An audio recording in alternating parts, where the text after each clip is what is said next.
Hello friends, आप सभी का स्वागत है यूके गेटिंग प्लेटफॉर्म पर। मैं राजीव सर आज आप लोगों को विंडोज ऑपरेटिंग सिस्टम के बारे में चर्चा करेंगे। ठीक है, तो चलिए शुरू करते हैं विंडोज ऑपरेटिंग सिस्टम।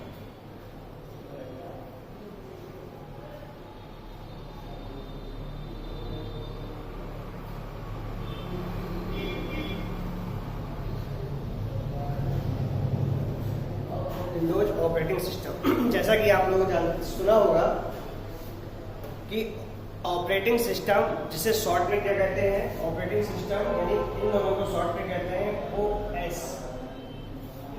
ओएस। ठीक है, ओएस को बोलते हैं ऑपरेटिंग सिस्टम। तो ऑपरेटिंग सिस्टम है क्या, पहले तो ये थोड़ा सा समझ लेते हैं ऑपरेटिंग सिस्टम है क्या, और उसके बाद ये विंडोज क्यों लगा है इसके आगे, इसकी चर्चा करेंगे। तो पहले तो हम ये देखते हैं कि एक चित्र के माध्यम से उसको समझने की कोशिश करते हैं कि यहाँ पर ओएस है, mouse, keyboard, printer,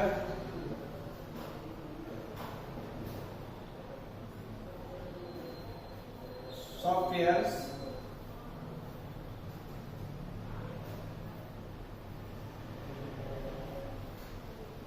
pen drive, ये जितने भी आपको डिवाइस दिख रही हैं इन सबको मैनेज करने का काम किसका है, ऑपरेटिंग सिस्टम का। तो ऑपरेटिंग सिस्टम क्या करता है, कंप्यूटर ऑपरेटिंग सिस्टम एक ऐसा एप्लीकेशन सॉफ्टवेयर है, एक ऐसा सिस्टम सॉफ्टवेयर है जो क्या करेगा, सारे हार्डवेयर तथा कंप्यूटर के सभी हार्डवेयर तथा सॉफ्टवेयर के बीच कॉम्बिनेशन बना के चलता है ताकि कंप्यूटर हमारा प्रॉपर वर्क कर सके। ठीक है, तो आपने देखा कि मैंने जैसे कि टेक डायग्राम में दिखाने की कोशिश की है कि ऑपरेटिंग सिस्टम है, और ऑपरेटिंग सिस्टम में सारी चीजें कैसे आपस में कनेक्टिविटी दिखाई गई है, इन सबको क्या करता है, ये मैनेज करता है। ठीक है, तो ये तो काम होता है ऑपरेटिंग सिस्टम का, जो एक प्रकार का क्या होता है, सिस्टम सॉफ्टवेयर होता है। ठीक है, अब ऑपरेटिंग सिस्टम का एक पार्ट है विंडो। तो चलिए हम इसकी बात करते हैं विंडो के बारे में। विंडो क्या करेगा, विंडो क्या होता है ये जानने की कोशिश करते हैं। तो विंडोज की बात की हमने,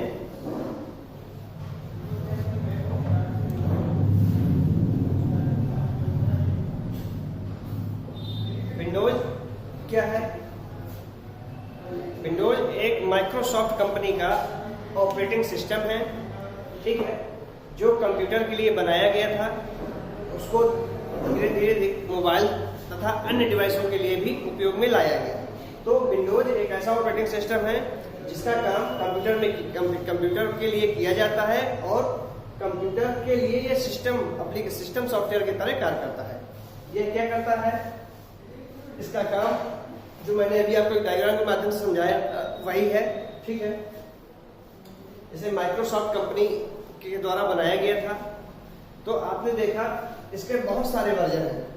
ठीक है, बहुत सारे वर्जन हैं, कौन कौन से, जैसे सबसे पहले आपने देखा होगा, सुना होगा window XP, window 7, window 8, window 10। तो लेटेस्ट में जो इस समय चल रहा है वो विंडो 10 चल रहा है। पूछा करता है वर्तमान में इसका कौन सा वर्जन चल रहा है। तो वर्तमान में जो इस समय की बात हम करें, प्रेजेंट में इस समय की जो हम बात कर रहे हैं, वर्तमान में विंडोज का जो वर्जन है वो कौन सा है, विंडो 10। ठीक है, तो और सबसे अधिक पॉपुलर जो रहा, जो सबसे अधिक पॉपुलर की बात करता है, तो वो था इसका वर्जन विंडोज का सबसे अधिक लोकप्रिय जो वर्जन था वो था वर्जन 7। आप लोगों ने सुना होगा और देखा भी होगा। ठीक, तो ये पेपर में कई बार पूछ चुका है, इसको नोट डाउन कर लीजिएगा सही से। ठीक है, तो आपने देखा जब कंप्यूटर की जो विंडोज पड़ी होती है, तो जब विंडोज कंप्यूटर को हम ओपन करते हैं तो उसका क्या होता है, कंप्यूटर जैसे ही ओपन होता है तो एक डेस्कटॉप खुलता है। आप सभी ने देखा होगा कैसे डेस्कटॉप खुलता है। ये आपका सपोज मान लीजिए मॉनिटर है, और इस तरह से मैं आपको एक चित्र के माध्यम से दिखाने की कोशिश कर रहा हूँ।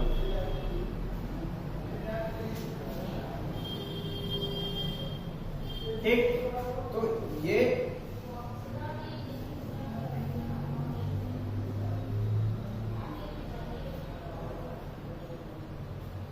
ठीक है।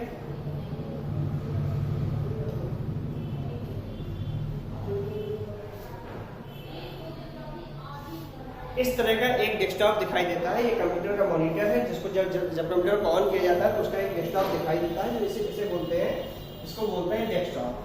क्या बोलते हैं? तो ये आपका होता है टास्क बार, ठीक है। इसको बोलते हैं स्टार्ट मेनू, स्टार्ट मेनू। और ये जो आपको देख रहे हैं इनको बोलते हैं आइकॉन। क्लियर? तो ये जब ऑपरेटिंग सिस्टम विंडोज पड़ा होगा तो उसको जैसे सिस्टम ओपन करते हैं तो इस तरह का हमें एक डेस्कटॉप दिखाई देगा। इस डेस्कटॉप में हमको क्या क्या चीजें दिखती हैं ये आपके सामने ओपन है, ठीक। जो ये नीचे सबसे नीचे डेस्कटॉप पे जो सबसे नीचे पट्टी दिखाई देती है उस पट्टी को बोलते हैं टास्क बार। जो एक यहाँ बटन दिखाई देती है, यहाँ पे स्टार्ट लिखा होगा या फिर ऐसे विंडो की बनी रहती है बटन, इसको भी स्टार्ट बटन बोलते हैं, स्टार्ट मेनू या स्टार्ट बटन इसको बोलते हैं। क्लियर? और ये जो डेस्कटॉप पे छोटे छोटे आपकी ग्राफिकल इमेज दिखाई देती हैं इसको बोलते हैं आइकॉन, ठीक है। तो अब हम बात करते हैं, ये तो आपको समझ में आ गया। अब हम बात करते हैं कि ये आइकॉन क्या होते हैं, ठीक। बात किसकी करनी है हमको? बात करनी है आइकॉन की। तो देखो आइकॉन, आइकॉन क्या होता है? आइकॉन किसी भी प्रोग्राम का एक ग्राफिकल रिप्रेजेंटेशन सिंबल होता है। क्या होता है? एक ग्राफिकल रिप्रेजेंटेशन सिंबल होता है जो उस सॉफ्टवेयर के बारे में वो जो है रिप्रेजेंट करता है, ठीक है। जैसे आपने देखा होगा फेसबुक का होता है, फेसबुक का कैसा होता है? इस तरह से एफ लिखा होता है। व्हाट्सएप का होता है तो कॉलिंग बनी रहती है। तो अलग अलग तरह के आइकन होते हैं, लेकिन ये इनको मुख्तलिफ 3 वर्ग में बांटा गया है। कौन कौन से? पहला है इसका फर्स्ट है, इसको फर्स्ट बांटा गया है। मैं आपको बता देता हूँ कैसे।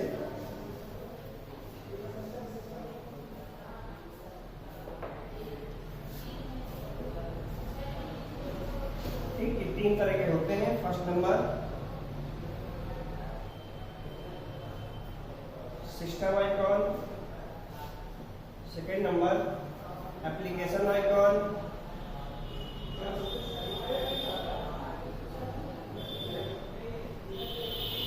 और third number file object folder, file object folder, ठीक है। तो ये आइकॉन मुख्य 3 तरह के, जैसे मैंने आपको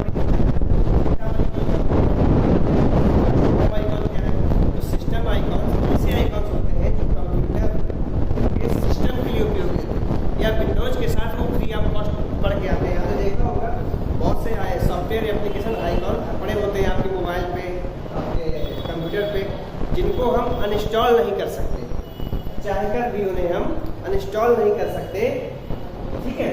और वो विंडोज के साथ फ्री ऑफ कॉस्ट में आते हैं, वो विंडो के साथ पड़े हुए आते हैं। ऐसे आइकॉन को बोलते हैं सिस्टम आइकॉन। जैसे आपका एग्जांपल फॉर एग्जांपल है, जैसे माय कंप्यूटर, ठीक, recycle bin, my document, etc। ये सिस्टम आइकॉन्स हैं। फिर दूसरे होते हैं एप्लीकेशन आइकन। एप्लीकेशन आइकॉन्स वे आइकन होते हैं जो ऐसे एप्लीकेशन सॉफ्टवेयर होते हैं जो पर्टिकुलर किसी वर्क को करते हैं और उनका जो ग्राफिकल रिप्रेजेंटेशन इमेज होता है उसको बोलते हैं एप्लीकेशन आइकन। जैसे MS वर्ड, पेंट, फेसबुक, हाँ बहुत सारे होते हैं इस तरह से, और भी होते हैं, ठीक है। फाइल और फोल्डर, ये बहुत ही इंपॉर्टेंट है। फाइल और फोल्डर ये क्या होता है? फाइल और फोल्डर एक प्रकार का किसी सॉफ्टवेयर की फाइल सेव करी हमने तो उस सॉफ्टवेयर का जो आइकॉन होगा उसके आधार पे हमारी फाइल सेव हो जाएगी, तो फाइल हो गई। और फोल्डर क्या होता है? फोल्डर आपने सुना होगा, फोल्डर क्या होता है? फोल्डर के अंदर हम बहुत सारी फाइलों को आप मैनेज करके रखते हैं। सीक्वेंस में डाटा को सेव करने के लिए फोल्डर का यूज किया जाता है। तो फोल्डर येलो कलर का होता है, ऐसे दिखता है, ऐसा फोल्डर होता है, ठीक है, इसे फोल्डर बोलते हैं। तो इसके अंदर हम बहुत सारी फाइलों को अपने संजो करके रख सकते हैं, ठीक। तो ये 3 तरह के होते हैं। आगे बढ़ते, इन तीनों तरह के जो ग्राफिक, जिसमें अब ये पूछे कि पेपर पूछता है कि बाय डिफॉल्ट आइकॉन कौन से आते हैं, तो कौन से आते हैं, सिस्टम आइकॉन्स आते हैं। यूजर अपने किसी प्लेटफॉर्म के लिए या किसी पर्टिकुलर एक काम के लिए जो एप्लीकेशन डालता है, उनसे आने वाले आइकॉन्स को क्या कहते हैं, तो उन्हें एप्लीकेशन आइकॉन कहते हैं। और डाटा को एक सीरियल में या अपनी फाइलों को एक सीरियल में समेट करके रखना, एक जगह पे कलेक्ट करके रखने के लिए कौन सा आइकन यूज किया जाता है, तो फोल्डर आइकन यूज किया जाता है। ये विशेष ध्यान रखिएगा, कभी हो सकता है कि एक फोल्डर के अंदर बहुत सारी फाइलों को संजो के रखा जा सकता है, लेकिन फाइल सिंगल होती है, फाइल सिर्फ अपने आप को रिप्रेजेंट करती है, ठीक है। किसी भी फाइल के अंदर डाटा को अनेक फाइलों के डेटा को संजो के नहीं रखा जा सकता, लेकिन फोल्डर के अंदर अनेक तरह के सॉफ्टवेयर्स की फाइलों को भी संजो कर रख सकते हैं। क्लियर, समझ में आ गया? तो ये था आपका आइकॉन। फिर आपने दूसरा देखा, इसको डालते हैं,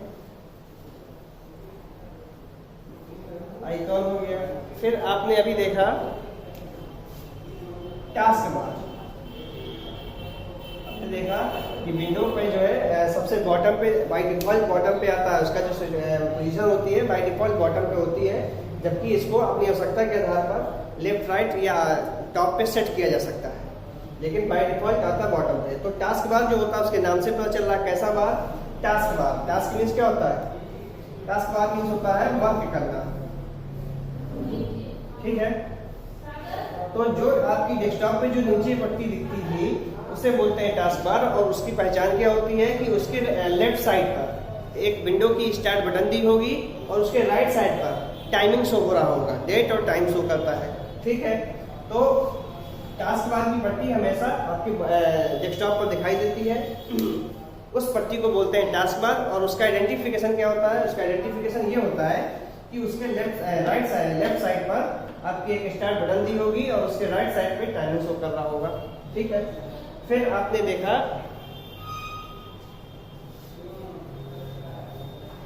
कि जो डेस्कटॉप है, डेस्कटॉप दिखा देता हूं आप लोगों को। ये जो डेस्कटॉप है इसकी सेटिंग, इस डेस्कटॉप की सेटिंग भी कहां से आती है, यहाँ पे एक आपकी लिस्ट ओपन होती है। कैसे चलती है ये लिस्ट जो ओपन होती है, आपको क्या करना है, माउस से राइट क्लिक करना,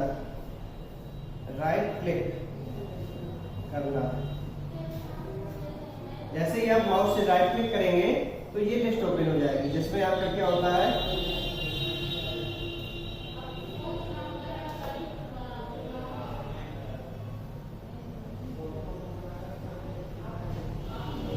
इसमें आपका होता है साइज, नेम, टाइप, ठीक, इससे खुलती है। इसमें आपका होता है रिफ्रेश, इसमें होता है आपका न्यू, इसमें होता है पेस्ट, और इसी में होता है आपका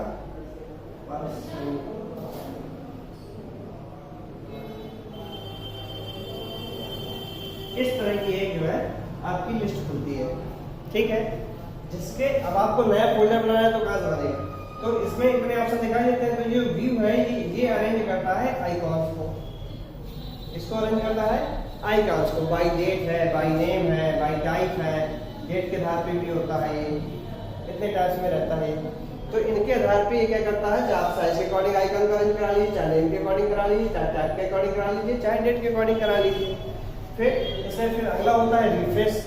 रिफ्रेश क्या होता है, सिस्टम को जब भी सिस्टम प्रॉपर वे पे हमारा ओपन किया जाता है तो उसको क्या करते हैं, बीच बीच में रिफ्रेश करते रहते हैं। रिफ्रेश इसलिए करते रहते हैं ताकि सिस्टम पे जो अचानक से लोड पड़ रहा है उसको कुछ कम किया जाए, उसके बर्डन को कम किया सके और सिस्टम हमारा हैंग होने से बचा रहे। इसके लिए उसको क्या करते हैं, बीच बीच में रिफ्रेश करते रहते हैं। फिर नेक्स्ट है इसमें न्यू की बात करें तो न्यू का मतलब यहाँ पर ये है कि जैसे आपको डेस्कटॉप पे एक नया फोल्डर क्रिएट करना है या अपने नाम का एक फोल्डर क्रिएट करना है, तो यहाँ पे आप जब देखेंगे न्यू का ऑप्शन पे क्लिक करेंगे तो यहाँ पे एक फोल्डर नाम का ऑप्शन दिखाई देगा। इससे क्लिक करके एक आप नया फोल्डर जनरेट कर सकते हैं। ठीक, और पेस्ट का काम क्या है, जब आप किसी चीज की कॉपी या कट करते हैं तो उसको क्या होगा, दोबारा लगाने के लिए हमको क्या करना होगा, पेस्ट करना होगा। समझ में आ गया? तो इन ऑप्शंस के द्वारा डेस्कटॉप की जो आपको शो हो रही सेटिंग है उसको सेट किया जाता है। ठीक, अब हम बात करते हैं स्टार्ट मेनू की। जो आपने टास्क बार में देखा था अभी, यहाँ पे स्टार्ट मेनू, इसकी बात करते हैं। स्टार्ट मेनू यानी कंप्यूटर में जितने भी एप्लीकेशंस होंगे वो सारे के सारे कहाँ होंगे, स्टार्ट मेनू के अंदर होंगे। ठीक है, जैसे ही हम यहाँ पे जाते हैं स्टार्ट मेनू पे क्लिक करते हैं, लेफ्ट क्लिक करना है। जैसे ही आप स्टार्ट मेनू पे लेफ्ट क्लिक करते हैं तो यहाँ पे एक लिस्ट खुल जाती है ऐसे। ठीक, ये लिस्ट ओपन हो जाती है। इस लिस्ट में कंप्यूटर के अंदर पड़े हुए जितने भी ऐप्स हैं वो सारे के सारे यहाँ शो होने लगते हैं। ठीक है, तो उनमें से बहुत सारे उसमें से कुछ ऐसे हैं जिनका जो अक्सर एग्जाम में पूछता है। जैसे पहला पूछता है कंट्रोल पैनल। ठीक, यहाँ पे शट डाउन की भी बटन होती है, शट डाउन कंट्रोल पैनल। ठीक है, तो जैसे ही हम कंट्रोल पैनल पर क्लिक करेंगे तो देखिए एक विंडो खुलता है। देखते हैं उस विंडो में क्या क्या ऑप्शन दिखाई देते हैं। इस तरह से एक आपका जो है विंडो खुलेगा, जिसमें पहला होगा सिस्टम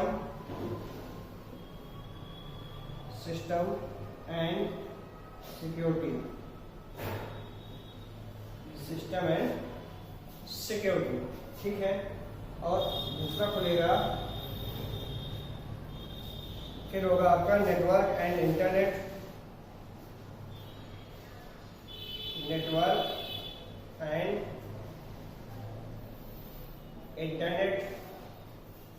और इसके बाद होगा user account and family safety.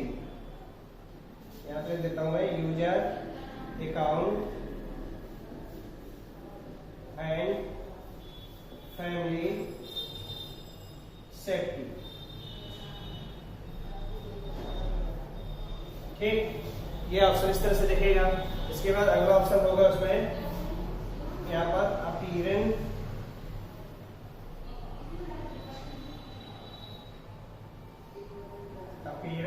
And personalisation.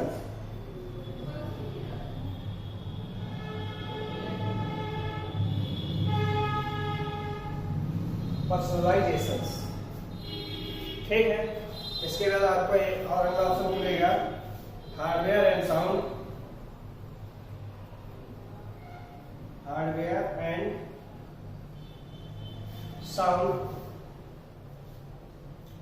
Programme,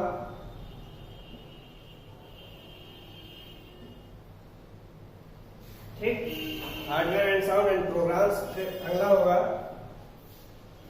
यहाँ पर क्लॉक, लैंग्वेज एंड रीजन। ठीक है, और एक ऑप्शन और होगा इसमें आपका लास्ट, वो है एज ऑफ एक्सेस। इस तरह से एक डायलॉग बॉक्स खुला होगा, ये विंडो खुली होगी जिसमें ये इतने ऑप्शन दिखाई देंगे। ये कंट्रोल पैनल का सबसे अहम पार्ट है। देखिए, इसमें आया सबसे पहले सिस्टम एंड सिक्योरिटी। कंप्यूटर की जितनी भी सेटिंग होगी अब इसके अंदर होती है, इसके द्वारा होती है।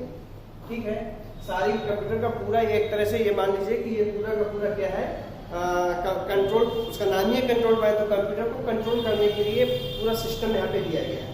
तो पहला इसमें दिया system and security. System and security यानी कंप्यूटर में जितनी भी तरह की सिक्योरिटी, सुरक्षा के लिहाज से जितनी भी सिक्योरिटी लगाई जाती है वो इस ऑप्शन के द्वारा रखी है, सिस्टम एंड सिक्योरिटी के द्वारा। User account and family safety यानी कंप्यूटर पे यूजर्स का क्या लेना देना है। तो कंप्यूटर पे यूजर का ये लेना देना है कि यूजर जो होता है, जैसे आपके घर पे एक सिस्टम है और यूज करने वाले 5 लोग हैं, तो हम क्या करते हैं, उस सिस्टम पे 5 यूजर बना देते हैं। और उन यूजर्स में प्राइवेसी लगा देते हैं, पासवर्ड से उसे प्रोटेक्ट कर दिया जाता है। पासवर्ड से उसे प्रोटेक्ट इसलिए किया जाता है ताकि कोई किसी का प्राइवेसी ना लीक कर सके, तो कोई किसी का प्राइवेट डाटा ना देख सके, इसके लिए ऐसा होता है। और हर व्यक्ति अपना ही यूजर ओपन करे और अपना पासवर्ड डाल के काम कर सकता है। तो एक सिस्टम पे सारे लोग काम कर सकते हैं अपना अपना यूजर बना करके। तो यहाँ पे देखिए ऑप्शन दिया है user accounts and family safety. ये ऑप्शन के द्वारा यूजर अकाउंट बनते हैं और उसमें जो अकाउंट्स बने हैं उनकी सेफ्टी के लिए बहुत सारे प्रोटेक्ट करने के लिए पासवर्ड के ऑप्शन दिए होते हैं इस ऑप्शन से, ठीक है। फिर है appearance and personalization. Appearance and personalization का यहाँ मतलब है कि विंडो का डेस्कटॉप है उसके बैकग्राउंड को चेंज करना, उसमें थीम लगाना, उसमें पिक्चर को लगाना, विंडो के फॉन्ट्स की सेटिंग करना, विंडो के कलर की सेटिंग चेंज करना। तो इस तरह की जितने भी सेटिंग्स होती हैं, मॉनिटर के रेजोल्यूशन को सेट करना, विंडो के रेजोल्यूशन को सेट करना, तो ये इस तरह की जितनी भी तरह की सेटिंग होती हैं वो अपीयरेंस एंड पर्सनलाइजेशन के द्वारा की जाती है, ठीक है। फिर नेक्स्ट है clock language and region. Clock language and region का यहाँ इस ऑप्शन से ये होता है कि जो आपने टास्क बार पे देखा था, यहाँ पे टाइम डिस्प्ले हो रहा था, टाइम के साथ आपका जो है डेट भी डिस्प्ले होती है। तो डेट और टाइम की सेटिंग तथा कीबोर्ड की लैंग्वेज की सेटिंग को यहाँ से किया जाता है, ठीक है। फिर है इसमें नेटवर्क एंड इंटरनेट। नेटवर्क और इंटरनेट का मतलब यहाँ पे जब हम अपने कंप्यूटर पर नेटवर्क स्थापित करना चाहते हैं, अपने कंप्यूटर को नेटवर्क से जोड़ना चाहते हैं, तो इस ऑप्शन के द्वारा इसका यूज करके हम उसे जोड़ सकते हैं या देख सकते हैं कि किस नेटवर्क के माध्यम से हमारा सिस्टम जुड़ा हुआ है। नेक्स्ट है hardware and sound. Hardware and sound से हमको ये पता चल जाएगा इस ऑप्शन से कि हमारे कंप्यूटर में कौन कौन से हार्डवेयर कनेक्ट हैं और साउंड चल रहा है या नहीं चल रहा है, उसका ड्राइवर इंस्टॉलेशन है या नहीं। तो इसको चेक करने के लिए आपको क्या करते हैं, हार्डवेयर एंड साउंड ऑप्शन पे जाना होता है ताकि हम ये देख सकें कि प्रिंटर कनेक्ट है। प्रिंटर कनेक्ट है तो कौन कौन से प्रिंटर कनेक्ट है हमारे इसमें, मोबाइल कनेक्ट है तो कौन कौन से बाहरी जो इतनी भी बाहरी डिवाइसेस होती हैं वो अगर कनेक्ट है तो फिर हार्डवेयर साउंड में डिस्प्ले होगी, ठीक है। फिर नेक्स्ट है प्रोग्राम। प्रोग्राम बहुत इंपॉर्टेंट ऑप्शन है इसमें। प्रोग्राम के द्वारा कंप्यूटर में जितने भी एप्लीकेशन इंस्टॉल किए गए हैं, हमारे कंप्यूटर में जितने भी एप्लीकेशन इंस्टॉल हैं और कब इंस्टॉल किए गए हैं और कितना कितना स्पेस लिए हुए हैं, इन सब की जानकारी इस प्रोग्राम ऑप्शन के द्वारा मिल जाती है।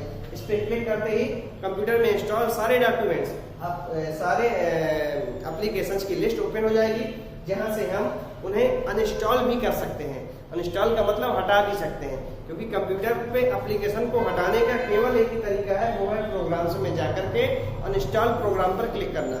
जब हम किसी प्रोग्राम को हटाना चाहते हैं, उस प्रोग्राम की आवश्यकता हमको नहीं है, उस एप्लीकेशन की आवश्यकता हमको नहीं है, तो हम उसको हटाना चाहते हैं या उसमें कोई दिक्कत हो गई है, हम नया डालना चाहते हैं, तो उसके लिए हमको क्या करना होता है, प्रोग्राम ऑप्शन पे जाकर के अनइंस्टॉल एप्लीकेशन पे क्लिक करना होता है। तब जाकर के वो प्रोग्राम यहाँ से हटता है कंप्यूटर से हमारे, और फिर हम नया एप्लीकेशन उसमें इंस्टॉल कर सकते हैं। तो ये आप लोगों को समझ में आ गया होगा। इजी ऑफ एक्सेस का मतलब इसको किस तरीके से यूज किया जाए, इसकी जानकारी आपको इस ऑप्शन से प्राप्त हो जाती है। तो ये कंट्रोल पैनल कंप्यूटर का बहुत इंपॉर्टेंट ऑप्शन था और बहुत अधिक यूजफुल है, ठीक है। तो कंप्यूटर के अंदर की जितनी भी सेटिंग की जाती है वो इस ऑप्शन से की जाती है। समझ में आ गया?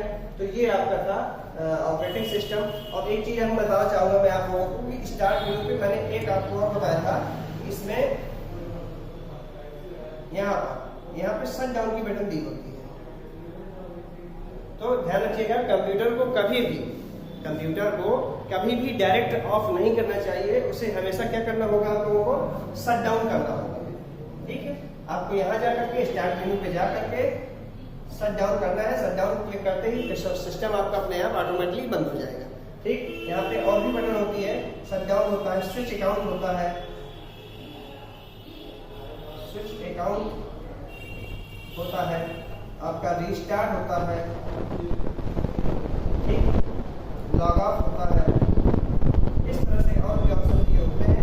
तो यहाँ पे स्विच अकाउंट का मतलब जब कंप्यूटर में एक से अधिक अकाउंट्स बने होंगे तो हम एक अकाउंट, अभी हम पहले अकाउंट पे लॉगिन थे, अब इसको दूसरे अकाउंट पे यहाँ से जाना चाहते हैं तो डायरेक्ट यहाँ से स्विच अकाउंट पे जाकर के उसे ओपन कर सकते हैं। रीस्टार्ट के द्वारा क्या होगा, रीस्टार्ट से कंप्यूटर हमारा रीस्टार्ट हो जाएगा, पुनः शुरू हो जाएगा शुरू से। लॉग ऑफ से हमारा जो अभी खुला हुआ था वो जो है अकाउंट बंद हो जाएगा, ठीक है, अकाउंट बंद होगा ना कि कंप्यूटर। क्लियर। और यहाँ पे हमने देखा शट डाउन था। एक चीज और मैं आप लोगों को बताना चाहूंगा कि एक मैंने अभी ऑप्शन आपको दिखाया था, ये रिसाइकिल बिन का नाम दिया था। ठीक है, काफी इंपॉर्टेंट है, पूछता है पेपर में। रिसाइकिल बिन, इसको रिसाइकिल बिन कहते हैं। रिसाइकिल बिन बोलते हैं। और इसको हिंदी में ऐसे बोला जाए, मोटे मोटे शब्दों में बोला जाए तो इसका मतलब है कचड़े का डब्बा। यानी कंप्यूटर के अंदर कोई भी चीज आप कहीं से भी डिलीट करेंगे वो कहाँ जाएगी, रिसाइकिल बिन पर जाएगी। क्लियर। रिसाइकिल बिन आपकी टोटल मेमोरी का, सी ड्राइव की टोटल मेमोरी का 10% अपने पास स्पेस रिजर्व रखता है, जिसपे डाटा क्या करता है, कलेक्ट कर जाता है। और इस जो रिसाइकिल बिन पे जो डाटा आएगा डिलीट हो गया कंप्यूटर का, उसको हम चाहे तो वापस पुनः उसकी ही जगह पे पहुंचा सकते हैं। वापस पहुंचा सकते हैं कैसे, रीस्टोर बटन से। रीस्टोर बटन पर क्लिक करके। पेपर में पूछ चुका है ये क्वेश्चन कि क्या है, जो रिसाइकिल बिन पे जो डाटा दिखाई दे रहा है, जो फाइल दिख रही है, कि हम उसे पुनः ला सकते हैं। तो जी हाँ, बिल्कुल ला सकते हैं। और कैसे ला सकते हैं, रीस्टोर बटन पर क्लिक करके। क्लियर। तो इसको ध्यान रखिएगा, रीस्टोर बटन कहाँ से आएगी, जब आप रिसाइकिल बिन को ओपन करेंगे तो यहाँ पर आपको फाइल दिखाई देंगी। इस फाइल पे आपको क्या करना है, राइट क्लिक करना है। क्या करना है, राइट क्लिक करना है। जैसे आप राइट क्लिक करेंगे तो रीस्टोर का ऑप्शन शो करेगा। इस पे क्लिक कर देना है, तो इससे वो फाइल पुनः अपनी जगह पे पहुंच जाएगी जहां से वो फाइल आएगी। क्लियर। तो आशा करता हूं दोस्तों आज आप लोगों को विंडोज ऑपरेटिंग सिस्टम समझ में आया होगा। ये इसका पार्ट 1 था। आगे हम इसका पार्ट 2 की डिस्कस आगे करेंगे। धन्यवाद।